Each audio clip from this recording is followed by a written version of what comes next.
농사 중에 제일 어려운 게 자식 농사라는 말 들어보셨죠, 다들? 정말 딱 그 말이 맞는 말이라는 걸 이제 와서 실감하게 되었습니다. 저는 아들 둘에 딸 하나 있는 60대 후반의 할머니입니다. 참 기구한 제 인생 이야기가 남들에게 퍼지는 게 싫어서 꽁꽁 숨겨놓고 있다가 의사가 참으면 병이 된다고 해서 이곳을 찾아오게 되었네요. 다른 분들에 비하면 별일 아닌 이야기일지 몰라도 더 이상 마음의 병을 쌓아두기 싫어서 제 손으로 한자 한자 키보드를 두드리게 되었습니다. 모쪼록 재미없는 이야기가 될지라도 끝까지 들어주시면 고맙겠습니다. 저는 3남매를 키우며 아주 열심히 살았습니다. 남편은 막내딸 낳고 초등학생도 되기 전에 하늘나라에 가버렸고 저는 죽을 힘을 다해서 아이들을 키워내야 했습니다. 하루 종일 나가서 이런 일 저런 일 안 해본 일 없었고 일을 하느라 정작 아이들에게 신경을 쓰지 못했다는 걸 시간이 흐르고 나서야 알게 되었습니다.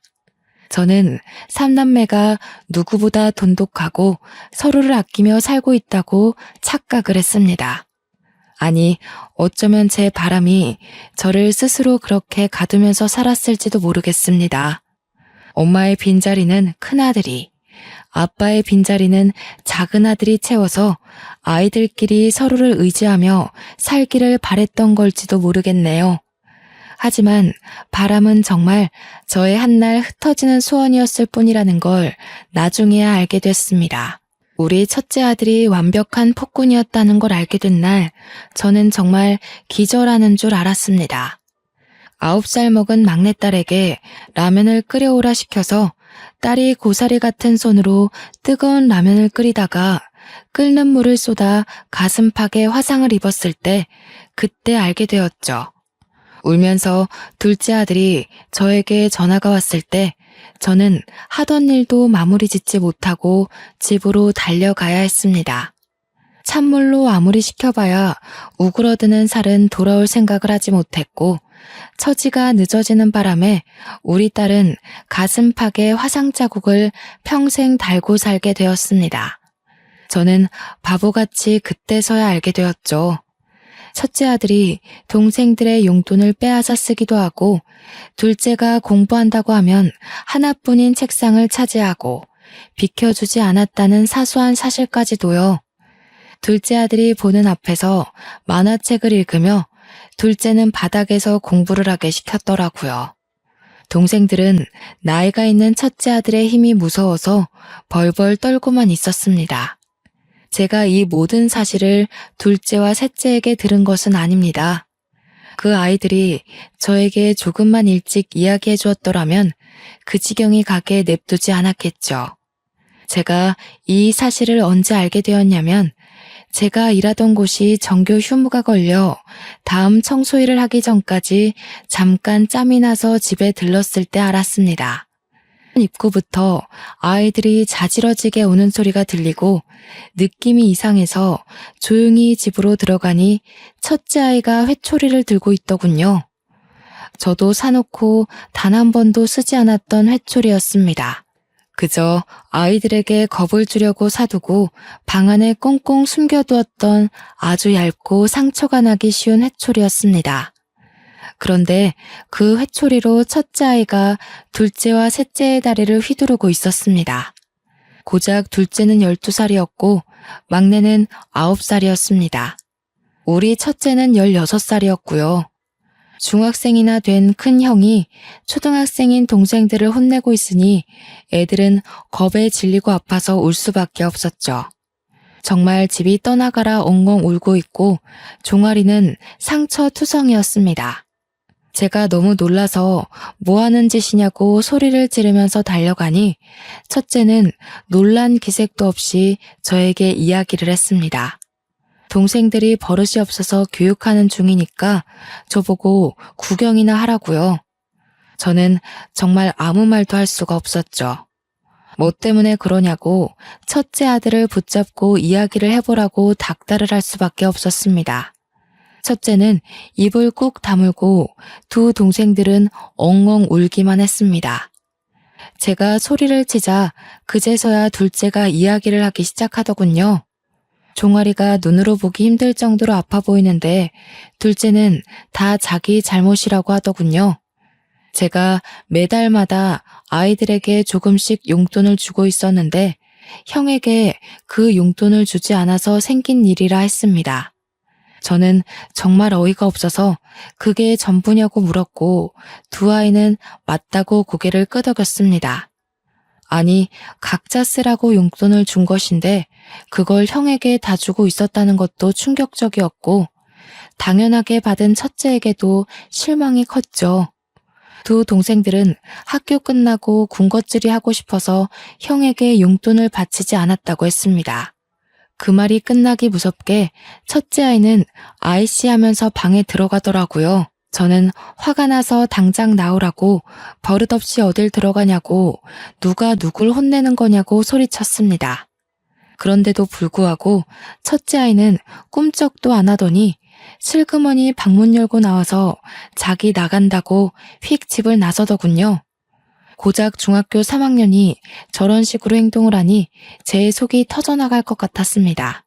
한 가지 다행인 것은 제가 나선 덕분인지 둘째 아들과 막내딸을 더 이상 괴롭히지 않는 것 같았습니다.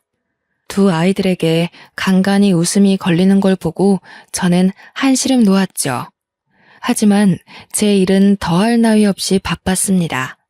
아이들의 교육도 그렇고 먹는 것, 입는 것을 생각하다 보니 돈을 바짝 벌어야 했습니다. 점차 집에 대해 또 느슨하게 관심이 갈 때쯤 사건이 터지고 말았습니다.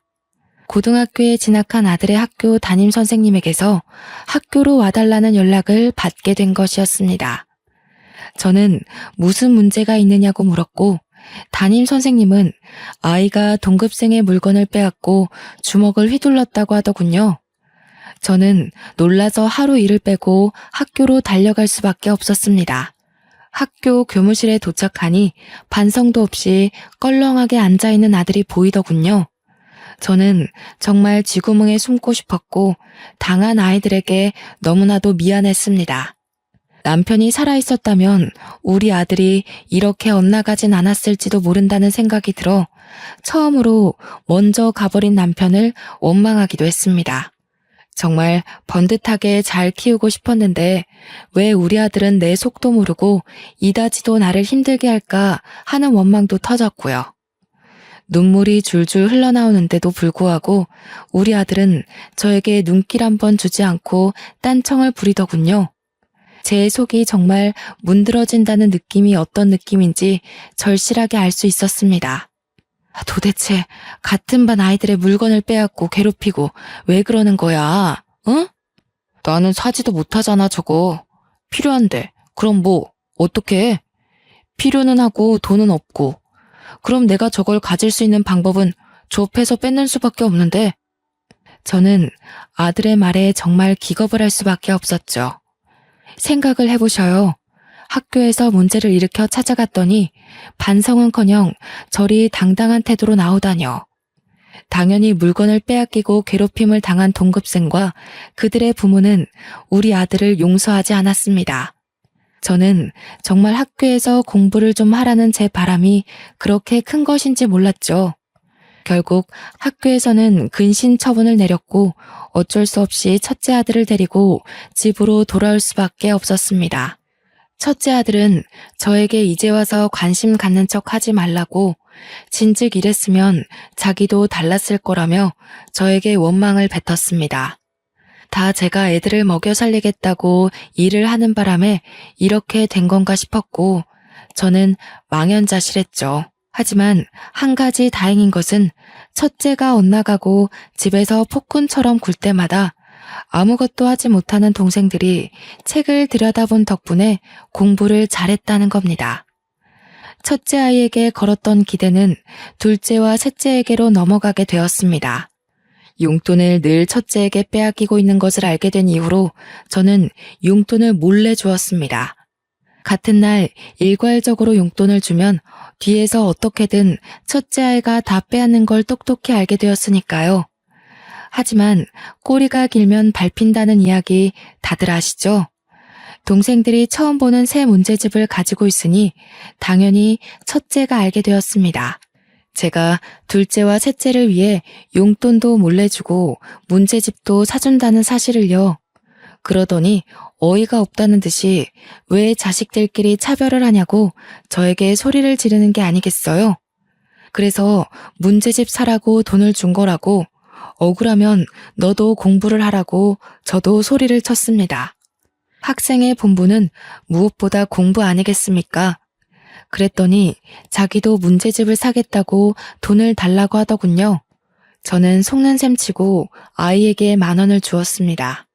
그런데 그 돈 타가서 뭐라고 있었는지 상상이 가시나요?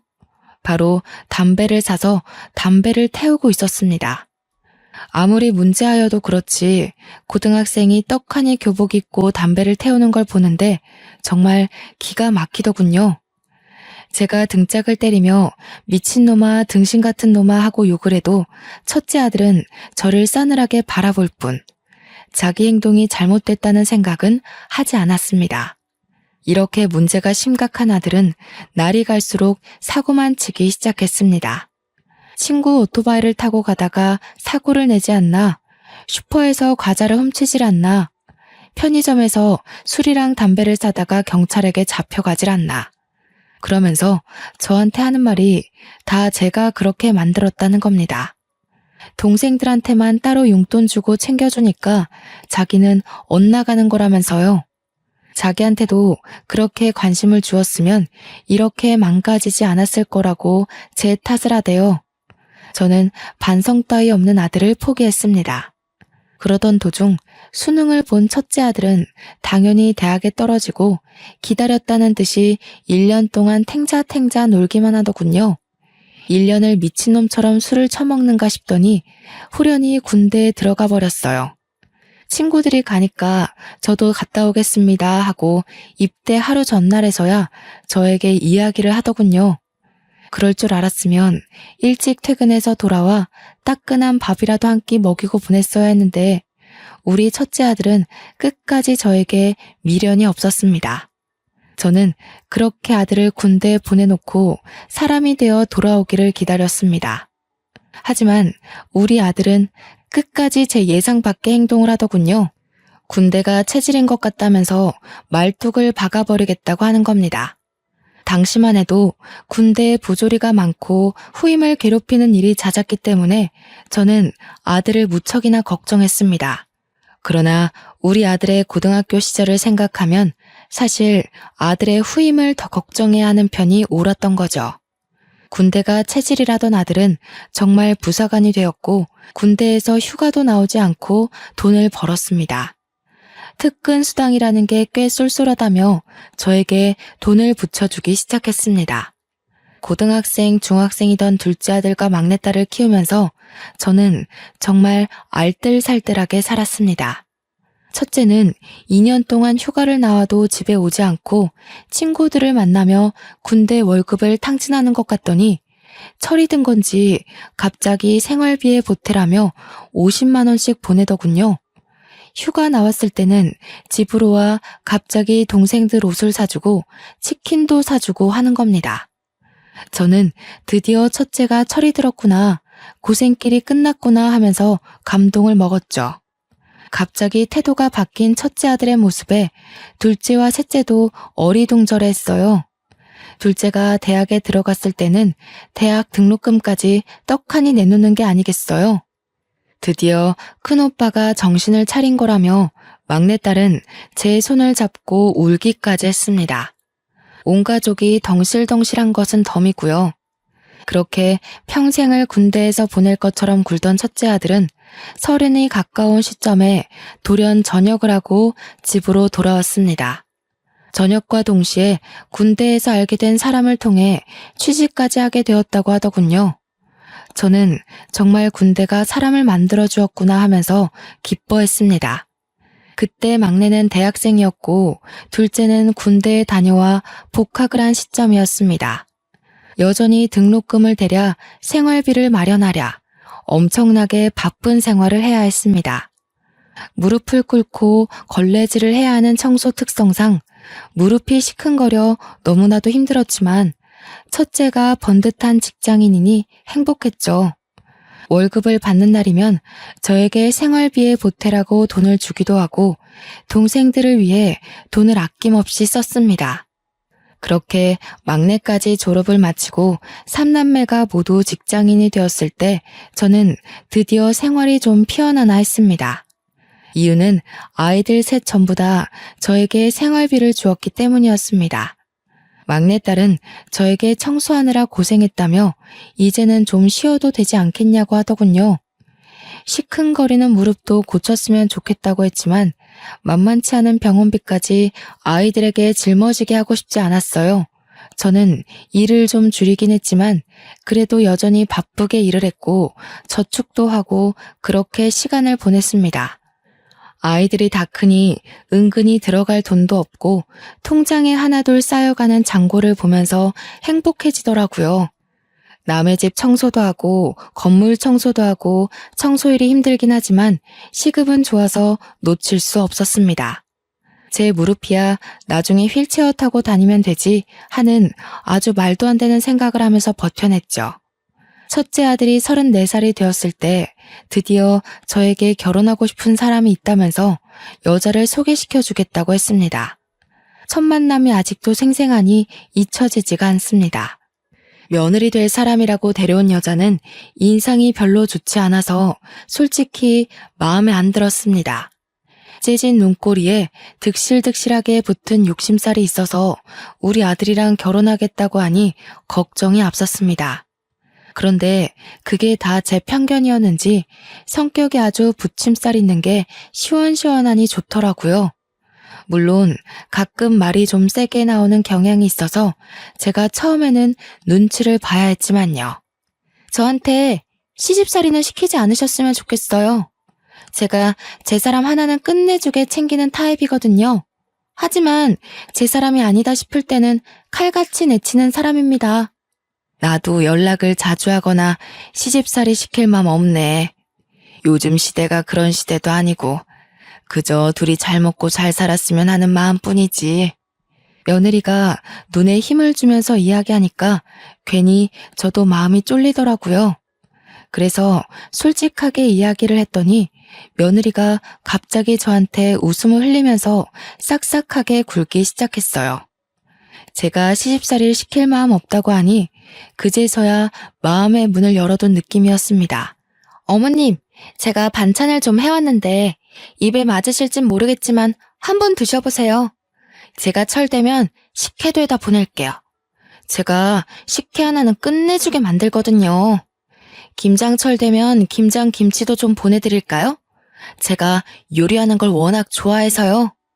며느리가 만들어 보내준 식혜는 정말 팔아도 될 만큼 달달하고 부드럽고 좋았습니다. 김치도 어찌나 맛이 좋던지 우리 며느리가 반찬 가게 하면 정말 장사가 대박나겠다고 생각할 정도였어요. 맏며느리로 저렇게 손재주가 좋은 아이가 들어오다니 제 복이 아닐까 싶기도 했습니다. 반평생을 속을 썩이던 첫째 아들에게 어찌 저리 좋은 인연이 나타났을까 싶기도 했고요. 그런데 우리 막내딸의 생각은 조금 달랐던 것 같습니다. 어느 날 저에게 다가오더니 슬며시 식혜 맛을 보고는 저에게 이야기를 하더군요. 엄마, 내가 CC식품 다니잖아. 그런데 아무리 생각해도 이 식혜가 우리 회사 제품 같아. 그리고 김치도 마트에서 파는 그 김치 같고. 막내딸의 이야기는 사온 상품을 대충 통에 옮겨 담고는 생색을 내는 것 같다는 이야기였어요. 막내가 식품회사를 다니기 때문에 흘려드릴 수 없는 이야기였습니다. 며느리가 항상 자기가 직접 만든 거라고 생색을 내며 저에게 손을 내밀었기 때문에 저는 용돈을 주는 것으로 보답을 했거든요. 그런데 이게 모두 사온 상품이었다고 생각하니 은근히 배신감이 느껴지더라고요. 저는 애써 태어난 척 딸에게 설마 그런 걸로 거짓말을 치겠냐고 너무 새언니를 미워하지 말라고 했습니다. 아무래도 막내딸은 큰아들에게 당한 것이 많으니 색안경을 끼고 볼 수 있겠다는 생각을 했기 때문이었어요. 그런데 몇 개월 지나서 첫째 아들이 저에게 오더니 더 이상 생활비를 보탤 수 없겠다고 하더군요. 그래서 왜 그러냐, 무슨 일 있냐고 물어보았습니다. 그러자 며느리가 임신을 했다는 경사로운 소식을 전하는 게 아니겠어요? 아이를 가져서 병원비도 그렇고 앞으로 태어날 아이를 위해 돈을 저축도 해야 하고 살 것도 많다고 하더군요. 저는 당연히 생활비를 더 이상 주지 않아도 된다고 했습니다. 어차피 저도 소소하게 벌고 있었고 둘째 아들과 막내딸이 계속해서 저에게 생활비를 보태고 있었으니까요. 첫째 아들이 저에게 생활비를 주지 않는다고 해서 제가 당장 굶어야 하는 것도 아니었고요. 저는 일을 조금 늘릴까 고민까지 했습니다. 손주가 태어나면 저도 아무것도 해주지 않을 수 없으니까 말이죠. 저는 손주를 볼 생각에 신이 나서 정말 매일 밤 어떤 아이가 태어날까 상상하며 잠들었습니다. 꿈에라도 한번 나타나주면 좋겠다. 우리 남편이 살아있으면 정말 좋겠다. 그런 생각을 하며 단잠을 잤습니다. 그런데 며느리가 임신을 하고 나서부터 오묘하게 태도가 바뀌는 게 아니겠습니까? 처음에는 싹싹하게 굴던 며느리가 시간이 지날수록 점점 저를 냉대하는 게 느껴졌습니다. 당연히 김치고 식혜고 보내는 일이 없어졌지만 저는 뭐 상관없었습니다. 심해서 음식 냄새조차 못 맡는 사람들이 있으니 우리 며느리가 몸이 힘든가 보다 하고 넘어갔죠. 사실 식혜고 김치고 애초부터 보내지 않아도 괜찮았던 것이니 우리 며느리에게 부담을 주고 싶지 않은 마음이 더 컸다고나 할까요? 그래도 몸이 안 좋은 거면 제가 뭐 좀 도와줄 게 없겠나 싶어서 아들에게 연락을 했죠. 아들, 요즘 며느리 몸이 많이 안 좋으니 입덧이 많이 심한가 보구나. 매번 담던 김치도 식혜도 준비 못할 정도면 밥도 거의 못 먹는 거 아니니? 웬 김치랑 식혜요? 우리도 김치 사 먹고 있는데. 식혜 같은 건 원래 페트병으로 나오잖아요. 그거 사 먹으면 되는 거 아닌가요? 우리 막내딸의 예상대로 전부 대기업의 맛이었던 것이었죠. 솔직히 괘씸하지 않았다면 거짓말이겠지만 임신한 며느리한테 따지고 들 만큼 저도 치졸한 사람은 아니었기에 모른 척 넘어갔습니다. 그저 사왔다고 처음부터 이야기해도 고맙게 받았을 건데 직접 만들었다고 저를 속여가면서 용돈을 받아간 게 괘씸했던 거였죠. 하지만 시어머니에게 예쁨을 받고 싶어서 그런 발칙한 행동을 한 것일 수도 있으니 그냥 넘어갔습니다. 우리 막내딸만 그럴 줄 알았다면서 애초에 인상도 별로였다고 싶더라고요. 임신한 며느리가 혹여라도 눈치챌까 그런 말은 하지도 말라고 했습니다. 그런데 막내딸뿐만 아니라 둘째 아들도 맏며느리가 별로였다고 슬쩍 끼어드는 겁니다. 사람이 너무 별로라고 상대하고 싶지도 마주하고 싶지도 않다는 식으로 이야기를 하길래 저는 무슨 일이 있었나 싶었습니다. 그래서 슬쩍 왜 그러냐 하고 물어보니 둘째 아들이 저에게 무언가를 하나 꺼내서 보여주더군요. 볼펜인 줄 알았는데 볼펜처럼 생긴 녹음기였습니다. 이걸 왜 지니고 다니냐고 물어보니 예전에 형한테 많이 혼나고 당해서 버릇처럼 소형 녹음기를 몸에 지니고 다닌다고 했습니다. 있었던 일을 전부 다 녹음을 해야지만 자기 전에 마음이 편하다면서 저에게 버릇이라고 했습니다. 그러면서 며느리랑 대화한 녹음본이 있다면서 언젠가 저에게 꼭 들려주겠다고 마음먹었었다고 했어요. 오늘이 그날인 것 같다면서 녹음해둔 대화를 틀어주는데 저는 너무 놀라서 기겁을 했죠. 도련님, 우리 남편이 엄청나게 어릴 때 차별받고 자랐다는데 그거 다 사실이에요? 우리 시어머니 진짜 무서운 사람이다. 차별을 그렇게 해놓고 아들한테 생활비를 받아가는 거예요? 도련님은 문제집 살 돈도 주고 공부도 엄청 시켜줬다고 들었는데 맞아요? 우리 남편은 대학도 못 나오고 동생들 뒷바라지만 신나게 해줬다고 하던데. 불쌍해라 정말. 군대 가서 말뚝 박은 이유도 시어머니의 동생들 먹여 살리느라 어쩔 수 없이 한 거라던데. 좀 그 힘든 곳에서 그렇게 열심히 일할 생각을 했을까? 설마 형한테 받은 거 전부 모른 척 할 생각은 아니죠? 조카 생기면 차별 대우 받으면서 챙긴 목까지 다 챙겨주셔야 돼요. 임신까지 했는데 임신 축하 비용 같은 거 없어요? 남들은 다 해준다던데. 저는 욕심 없으니까 그냥 100만 원 정도만 해주세요. 그래서 우리 착한 둘째 아들이 며느리한테 임신 축하 비용이랍시고 100만 원을 송금했다지 뭡니까? 저는 정말 기가 막혀서 막내딸한테도 이런 이야기를 들었냐고 하니까 막내딸은 자기한테 요구하진 않았다고 하더군요. 평소에도 별로 좋아하는 티를 안 내서 자기한테까진 이야기를 안 한 것 같다고 하는데 정말 기가 막히고 코가 막힐 지경이죠. 너무 어이가 없어서 며느리에게 전화해서 호되게 혼을 낼까 싶었지만 둘째 아들이 참으라길래 꾹 참았습니다. 하지만 한번 미운털이 콕 박히고 나니까 얼굴을 보고 싶지도 않고 전화도 하기가 싫더라고요. 그래서 연락을 하지 않았습니다. 일부러요. 입만 열면 돈돈거리니 꼴도 보기 싫고 만나고 싶은 생각이 싹 사라지는 게 아니겠어요. 저한테도 임신 축하 비용 달라고 떼를 쓸 것 같은 느낌에 제가 연락을 피했죠. 그렇게 만삭이 될 때까지 연락 한 통 없다가 손주를 낳고 나서야 애 낳았다고 큰아들이 저에게 연락을 하더라고요. 저도 그냥 축하한다고 이야기하고 끝냈습니다. 하지만 손주를 보고 싶은 마음은 참 쉽게 사그러들지 않았습니다.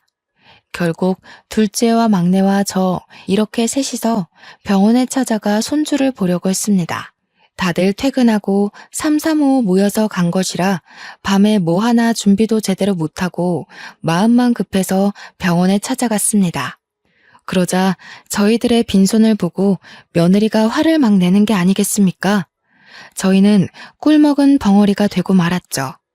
솔직히 임신해서도 2번인가 밖에 만나지 못했는데 제가 뭘 준비해서 올 수 있겠어요? 지들이 뭘 샀는지도 말을 해주지 않았는데 다짜고짜 빈손이에요? 하고 콧김을 뿜으면서 물어보니까 할 말이 없었습니다. 첫째 아들도 저한테 오느라 고생했다고 하면서도 요리조리 살펴보며 진짜 빈손이냐고 묻더라고요. 뭐 제가 빈손으로 찾아간 게 잘못이긴 하지만 그래도 가족보다 물건을 더 기다렸던 것 같아서 기분이 영 좋지 않았습니다. 그러더니 저한테 돈 봉투라도 준비해서 오지 그랬냐고 첫째 아들이 저를 타박했습니다. 동생들한테도 엄마가 미리 말을 했어야지 봉투 하나 없이 찾아오는 법이 어딨냐고 하는데 우리 아들이 철들었다는 게 다 거짓말 같더라고요. 아니, 오늘 보고 안 볼 것도 아닌데 다음에 준비해서 만나면 되지 않겠니? 다들 퇴근해서 정신없이 애기 보러 온 건데 너무 물건만 기다리는 사람같이 구는구나. 한동안은 못 보죠. 원래 100일까지는 밖에 나가는 게 아니라고 하던데요. 저희가 형수님 댁으로 찾아가면 되죠. 어머, 그게 무슨 소리예요? 무슨 병균을 묻히고 올지도 모르는데 집으로 찾아온다고요? 도련님, 너무 생각 없이 이야기하는 거 아니에요? 생각을 해봐요. 회사에서 어떤 사람을 마주하는지도 모르는데 우리 아이한테 병 옮으면 어떡해요? 그래, 네가 좀 생각 없이 말을 했다. 너가 어디서 뭘 하고 다니는지도 모르는데 어떻게 집에 온다고 하니? 그러면서 신생아가 있는 집인데 오겠다는 이야기를 그렇게 쉽게 할 수 있냐면서 둘째 아들을 병균 취급을 하더라고요. 며느리랑 첫째 아들 죽이 어찌나 잘 맞는지 무슨 만당꾼을 보는 듯한 기분이었습니다. 저희에게 빈손으로 왔다고 타박하는 말을 돌려서 하는 듯해서 저의 기분은 점점 가라앉았습니다. 군대에서 정신 차려서 돌아온 줄 알았더니 아들놈의 인성은 절대로 바뀌지 않는 건가 하고 생각하게 되었죠. 이래서 옛말에 여자를 잘 만나야 한다고 한다던데 꼭 예전에 지 같은 거 만나서 다시 돌아가나 싶었습니다. 속이 막 오르락 내리락 뒤집어지는데 화가 나서 견딜 수가 없겠더라고요. 그래서 정색을 하고 며느리에게 이야기를 했죠. 안 간다고요. 오늘 저 멀리서 본 걸로 만족하겠다. 내 손주이긴 해도 며느리도 몇 번 못 보고 맞이해서 그런지 정이 안 간다고 했어요. 정이 안 가는데 선물이고 돈이고 무슨 소용이 있겠냐고 체념하듯이 이야기했더니 아들이 입을 꾹 다물더군요. 저는 거기서 멈추지 않고 하고 싶은 말을 다 해야겠다고 생각했습니다. 그래서 알아서 잘 키우고 나중에 애가 병 안 걸릴 나이 되면 그제서야 만나자고 했습니다. 그러니까 며느리가 저한테 돈이 안 나올 것 같았는지 어머님 하고 부르는 게 아니겠어요? 며느리가 언제 저를 저렇게 불러줘봤나 싶은 생각이 들더라고요. 그러더니 저한테 그냥 가시면 어떻게 하냐고 소리를 치는데 듣기 싫어서 애들 데리고 그냥 병실을 나왔습니다. 그러니까 첫째 아들이 쫓아나와서 저한테 조금 화를 냈습니다. 아니 엄마, 그래도 와이프가 애까지 낳았는데 축하한다고 돈 봉투는 주고 가야지. 얘, 너 나한테 돈 봉투 맡겨놨니? 왜 자꾸 돈돈거리고 그러는 거야? 그동안 생활비까지 들였는데 1억이에요? 그럼 나도 여태 너 키웠는데 1억이야? 얘, 너도 꼭 너 같은 자식 낳아 키우면서 고생 좀 해봐라. 더도 말고 덜도 말고 딱 너 같은 자식. 제가 씩씩거리면서 이야기하자 아들놈도 입을 꾹 닫았습니다. 그리고 진짜로 첫째 아들네랑은 왕래를 끊고 살았습니다. 얼마나 오래 끊었냐 하면요. 둘째 아들과 막내딸이 결혼을 해서 각자 가정을 꾸릴 때까지도 연락을 하고 지내지 않았습니다. 애들도 줄줄이 손주들 낳고 사는데 그동안 첫째네랑은 특별한 일 없을 때는 만나지도 않았네요. 뭐 동생들 결혼할 때나 손주들 태어났을 때 빼고 명절에도 만나지 않았으니 얼마나 거리감이 느껴지는지 이해가 가시나요? 첫째 아들네는 벌써 애가 셋이지만 저는 그 셋의 얼굴도 구별 못할 만큼 만나지 않았습니다. 슬며시 왕래를 시작한 건 막내까지 애를 낳았을 때였어요. 명절이랍시고 찾아와서는 두런두런 지들 사는 이야기를 하는데 그것조차 곱게 보이질 않더군요. 전부 다 엄마 돈 내놔 하는 말로 들렸기 때문입니다. 그런데 보면 볼수록 첫째 아들네 첫째 손주를 어떻게 키운 건지 애가 너무 오냐오냐 자라서 완전 자기 멋대로 구는 겁니다. 초등학생인데 막 지나가는 개한테 돌을 던져서 개 주인이랑 소송전에 걸리지를 않나 주차장에 멀쩡히 세워진 차를 막대기로 긁고 다녀서 그 도장값까지 전부 물어줬다고 하대요. 사고란 사고는 다치고 다니는 게 아니겠어요? 그러더니 동생들을 엄청 괴롭힌다고 미치겠다고 하는 겁니다. 첫째 아들네 둘째 셋째가 아예 기도 못 풀고 다닌다면서 동생들 불쌍해 죽겠다고 이야기를 하더군요. 저는 속으로 좀 꼬숩다고 생각했습니다. 어릴 적 첫째 아들이 둘째랑 셋째를 괴롭혔던 것처럼 지 아들이 똑같은 짓을 하고 있으니까요. 그러더니 며느리가 슬며시 제 눈치를 보면서 첫째 애를 좀 봐달라고 하는 게 아니겠어요? 자식들 다 시집장가 보내고 용돈 받으면서 간간히 시급이 센 청소일만 하고 노후를 즐기려는 마당에 손주를 봐달라고 하다니요. 그리고 첫째 아들네 아이라서 더 정이 안 갔기 때문에 봐주고 싶은 마음이 전혀 없었습니다. 그래서 저는 며느리에게 미쳤냐고 죽어도 아이 안 봐준다고 딱 잘라서 거절을 했어요. 그래도 며느리는 포기하지 않고 저한테 주말에만 데려갈 테니 평일에 아예 저보고 데리고 살아달라고 하는 겁니다. 당당하게 당연하게 이야기를 하는데 제가 어이가 없어서 됐다고 싫다고 했어요. 제가 유난히 더 싫어했던 이유는 막내딸내 아이를 몰래 봐주고 있었기 때문이었습니다. 아직 아기가 2살밖에 안 되었고 어린이집 대기가 밀려 있어서 오갈 데가 없어서 제가 봐주고 있었습니다. 맞벌이 부부들의 숙명이라고 하더라고요. 어쩔 수 없이 제가 봐주고 있던 찰나에 그 이야기를 들은 건지 아니면 정말 다짜고짜 그런 건지 첫째 아들네가 저한테 애를 던지듯 맡기고 도망을 가버렸습니다. 그냥 우리 집 문 앞에 첫째 손주를 두고 사라져버렸어요. 그래도 첫째 손주가 9살이나 먹었으니 2살짜리 아기를 괴롭히겠나 싶어서 어쩔 수 없이 집으로 데리고 들어왔죠. 아무리 그래도 핏줄인데 문 앞에 내리 세워두고 굶길 수도 없는 입장 아니겠습니까? 애가 무슨 죄가 있다고. 그런데 9살이나 먹은 아이가 2살짜리 아기를 괴롭힐 줄 누가 알았겠어요? 없을 거라 생각해서 간식거리를 만들고 있는데 첫째 손주가 막내딸 아이의 머리를 탕 소리가 나게 때리는 거 아니겠어요? 막내딸네 아기는 울고 불고 자세히 살펴보니 이마에 멍까지 들었더군요. 저는 첫째 손주에게 이게 무슨 짓이냐고 소리를 지르니 고작 아기가 자기를 빤히 쳐다보는 게 기분 나빠서 그랬다고 했습니다. 화가 너무 나서 첫째 아들한테 당장 너네 데려가라고 이야기를 하고 막내딸에게도 이 소식을 전했습니다. 그러자 첫째 아들네 부부도 막내딸도 퇴근 후에 집으로 왔더군요.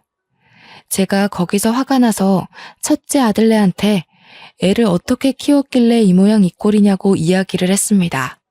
2살밖에 안 된 사촌 동생의 이마를 때려서 멍들게 한 게 자랑이냐고요.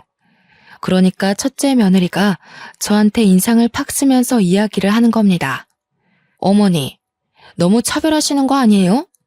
우리 애는 안 봐주신다면서 몰래 신혼의 애기만 봐주고 계셨잖아요. 우리 남편도 차별 엄청 당하면서 컸다고 하던데 너무하시네요 정말.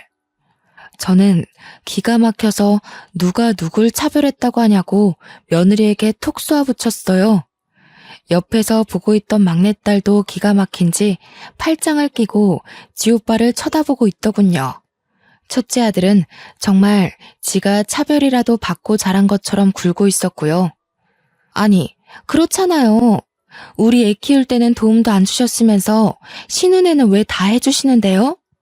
저는 시집 와서 어머니 드실 반찬 해드려, 김치 해드려, 식혜까지 해드려. 한 게 얼마나 많은데 그러세요. 저 그거 왜 안 하는 줄 알아요? 어머니가 하도 차별해서 그런 거 이제 안 하기로 한 거예요. 예, 그게 네가 한 거니? 대기업이 한 거 아니니? 제가 전곡을 찌르자 며느리가 갑자기 입을 합 다물더군요. 누가 누굴 속이려고 그러냐고 됐다고 일 없다고 대꾸했어요. 근데 속이 부글부글 끓어오르는 게 오늘 아니면 안 되겠다 싶기까지 하더라고요. 그래서 빤히 바라보다가 속갯말을 다 털어놓았습니다. 내가 누굴 차별하면서 키웠다는 거야 도대체? 꼭 지 같은 거 낳으랬더니 저 같은 거 낳아서 고생하는 거지. 첫째 놈이 맨날 동생들 괴롭히고 돈 빼앗고 그래서 내가 뺏기지 말라고 뒤에서 용돈 준 게 차별이니? 공부도 안 하는 거 맨날 책상 뺏고 만화책 보고 있길래 동생들 독서실 보낸 게 차별이야? 둘 다 할 말이 없는지 눈알만 굴리고 있길래 첫째 아들에게 울분을 토했습니다. 어쩜 동생들한테 잘못한 건 하나도 기억 못하고 차별당했다고 말할 수 있냐고요. 그러니까 뭐라 하는 줄 아세요? 다시 생각해도 너무 기가 막히네요. 그래서 제가 생활비 드렸잖아요. 너만 줬니? 애들도 다 줬다. 너는 첫째 아이 낳고 뚝 끊었지만 둘째랑 막내는 애들 둘씩이나 낳고도 나한테 준다. 어머님, 아무리 그래도 생활비 운운하시면서 애를 안 봐주시는 건 차별이죠. 제가 힘들어서 못 봐주겠다고 한 거지 안 봐주겠다고 한 건 아니라고 못을 박았습니다. 이 정도로 말했으면 포기하고 집에 갈 법도 한데 며느리도 나를 잡았는지 저한테 박박 우기면서 이야기를 하더군요. 돈 드리면 돼요. 평일 내내 봐주시면 주말에 데려갈게요. 50만 원도 드리고요.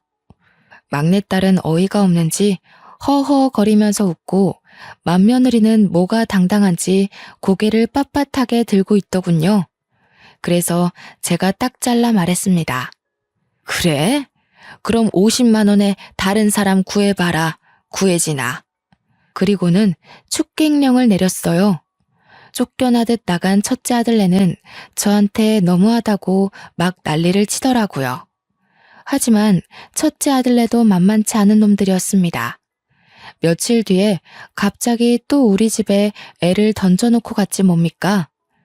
열이 받아서 며느리에게 전화하니 안 받고 제가 다음부터는 절대로 안 받아준다고 이야기를 했는데도 무시하더군요. 매일같이 우리 집 앞에 던져져 있는 첫째 손주를 보고 어쩔 수 없이 집으로 들이기를 반복했습니다. 그러다가 사고가 터지고 말았습니다.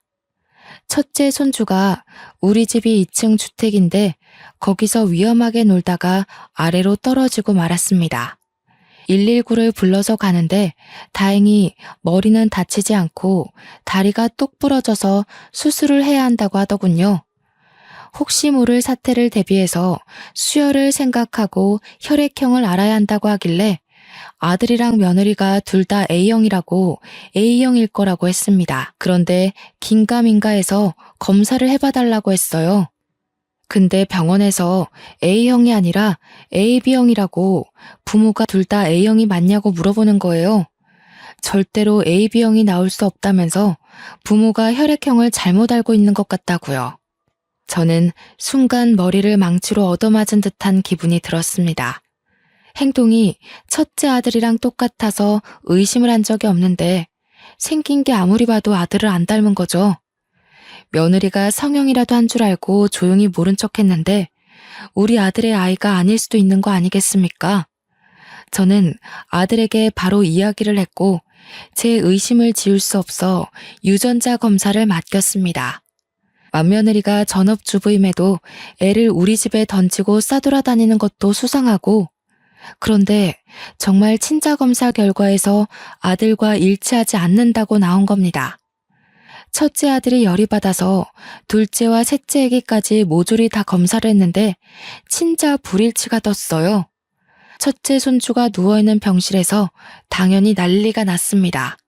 아들은 애기 아빠가 누구냐고 소리치고 며느리는 사색이 되고 알고 보니 10년 된 내연남이 있었고 자식들이 그 내연남의 아이였던 겁니다. 온 가족이 전부 뒷목 잡고 쓰러졌어요. 결국 변호사 선임해서 첫째 아들은 이혼 도장 찍고 위자료 소송에 상간남 소송까지 다 했습니다. 그런데 며느리의 내연남도 알고 보니 유부남이었고 아이 셋을 혼자 키우기 어렵자 저를 찾아와 뻔뻔하게 말을 했어요. 어머님, 그래도 그동안 같이 살았던 정이 있는데 애들만이라도 좀 데려가 주시면 안 되나요? 저 혼자 먹고 살기도 너무 빠듯해요. 아니면 아범 설득해서 양육비라도 좀 주라 하세요. 내가 왜 남의 씨를 키워주남? 그동안 정은 개뿔이다. 남의 아이들한테 왜 우리 아들이 양육비를 주니? 안 그래도 내일 변호사 만나서 파양 신청하기로 했다. 그러더니 그 뒤로 저를 몇 번이나 찾아와서 눈물로 읍소했다가 화를 냈다가 들어 누웠다가 하는 게 아니겠습니까? 나중에는 제발 받아달라고 사정사정하는데 결국 경찰에 신고하고 매몰차게 보내버렸습니다.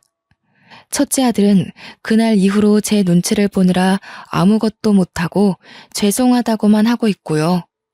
솔직히 시간이 다 흐른 지금이라 꼴도 보기 싫지만 상심이 클 첫째 아들을 여태 끼고 살고 있습니다. 그냥 대면대면하게 서로 있는 듯 없는 듯 살고는 있지만 아들의 월급의 반 이상이 제 통장으로 들어오고는 있습니다.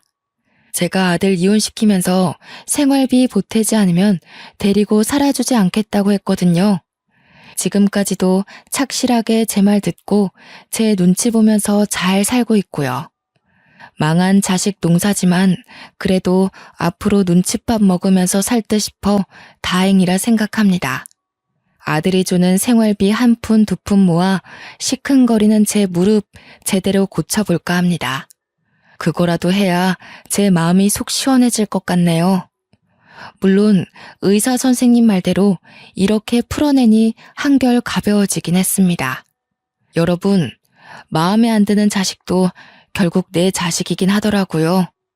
대신 단단히 마음 다잡고 한 방 먹여야 그나마 눈치라도 보고 사는 것 같습니다. 대한민국의 어머니들 모두 힘내시고 앞으로는 당당하게 삽시다. 감사합니다.